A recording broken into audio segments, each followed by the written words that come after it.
waaw li ci wet gi mooy bàmmeelam waaw dafa génn àdduna Moustapha Lo bis ni ki tey le 22 mars 1967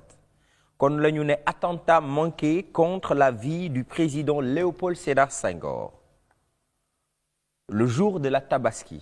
à la grande mosquée de Dakar la ñu ne Moustapha Lo dafa génne ak ngànnaay tiimale ko Senghor tiire bal génnul te noonu lañ ko jàpp yóbbu ko ne dafa doon def coup d'état wala dafa doon jéem a rey kii ñu naan Léopold Sédar Senghor moom Moustapha Lo ginnaaw bi lañ ko atte peine de mort fii ci ginnaaw palais kon am na guy gu fa nekk foofu lañ ko yóbbu tiimale ko fa mu sol jàllaabe bu weex ay alkaati rangaloo jël ay pistolet sox ko jëmale ko mu ne nañ ko may mu jàpp ñu may ko mu jàpp ba sell taxaw jàkkaarloog alkaati yi ñu tiire ko ay bal ba mu dee Senghor nag mujj naa def avenir moom ba muy génn àdduna li ko gën a ante maanaam li ko gënoon a sonal mooy li mu rey Moustapha Lo mi te lii ci histoire u Sénégal la bokk moom Moustapha Lo ba bi muy génn àdduna it mu ngi weddi ne musta def li ñu koy tuumaal